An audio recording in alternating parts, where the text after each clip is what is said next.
Rafale আৰু captain বেল্থৰ জাহাজখন। বেল্থৰ বয়স তেতিয়া মাত্ৰ 16 বছৰ। বেল্থৰ সঙ্গী ৰাফেল আৰু বেল্থ একেখন টেবুলতে পৰি আছিল।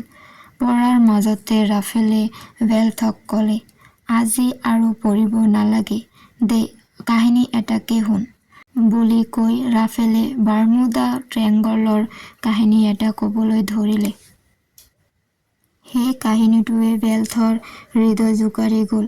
বেল্থৰো ভৱিষ্যতে বাৰ্মুডা ট্ৰেংগলৰ ৰহস্য উদ্ঘাটন কৰিবলৈ বৰ ইচ্ছা জাগিল। তেওঁলোকৰ গাঁৱৰ কাষতে থকা সৰু চহৰখনত আলমিডা নামৰ এজন লোকে জাহাজ নিৰ্মাণ কৰিছিল। 6 বছৰৰ পিছত বেল্থে আলমিডাই নিৰ্মাণ কৰা আটাইতকৈ দ্ৰুতবেগী জাহাজখন ল'লে।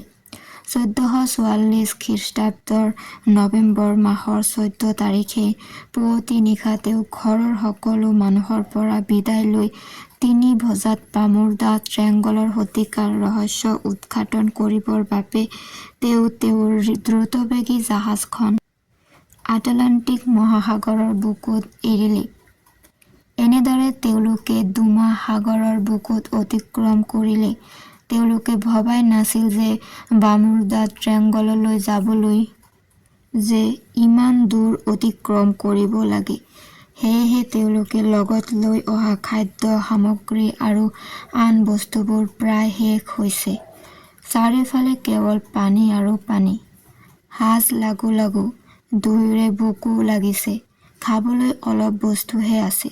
সেইখিনি এতিয়াই খালে ৰাতিলৈ কি খাব? সেইবাবে তেওঁলোকে একো নোখোৱাকৈয়ে থাকিল। ৰাতি হ'ল। তেওঁলোকে বাকী থকা আহাৰখিনিকে খালে। ভালকৈ ভোক নগুছিল যদিও সেইখিনিতেই তেওঁলোক সন্তুষ্ট হ'ল আৰু শুই থাকিল। ৰাফেলে ৰাতিপুৱা চকু মেলিয়েই এটা দৃশ্য দেখিলে আৰু তেওঁৰ বিশ্বাস নহ'ল।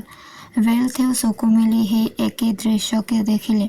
তেওঁলোকৰ তেতিয়াহে বিশ্বাস হ'ল যে সন্মুখত এটা দ্বীপ। তেওঁলোকৰ আনন্দৰ সীমা নাই।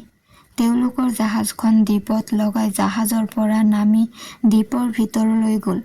নানা ধৰণৰ ফল-মূল, খাদ্য আদি গোটাই তেওঁলোকৰ জাহাজত উঠাই ল'লে। সেই ৰাতি তেওঁলোকে দ্বীপৰ মাজতে গছৰ পাতেৰে ঘৰ সাজি থাকিলে। পিছদিনা ৰাতিপুৱাই তেওঁলোকে তেওঁলোকৰ ৰহস্যময়ী যাত্ৰা আৰম্ভ কৰিলে। এনেদৰে বহুদিন পাৰ হ'ল। হঠাৎ বেল্থে চিঞৰি চিঞৰি ৰাফেলক জগালে।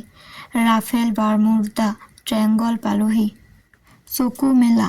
ৰাফেল আৰু বেল্থে কিৰিলিয়াই উঠিল। কিন্তু অলপ সময়ৰ পাছতে বেল্থ আৰু ৰাফেলৰ গাত এটা উষ্ম ভাবে ছাটি ধৰিলে আৰু তেওঁলোকে এটি বিস্ময়কৰ দৃশ্য দেখিলে যে তেওঁলোকৰ জাহাজখন যেন সৰু হৈ গৈছে। তেতিয়াহে গম পালে যে সিহঁতৰ জাহাজখন ক্ৰমান্বয়ে নাইকিয়া হৈ গৈছে আৰু অৱশেষত ৰাফেল আৰু বেল্থ বাৰ্মুডা ট্ৰেংগলত নাইকিয়া হ'ল। ঘৰৰ মানুহে বাট চাই চাই অৱশেষত গম পালে যে ৰাফেল আৰু বেল্থ এই পৃথিৱীত নাই।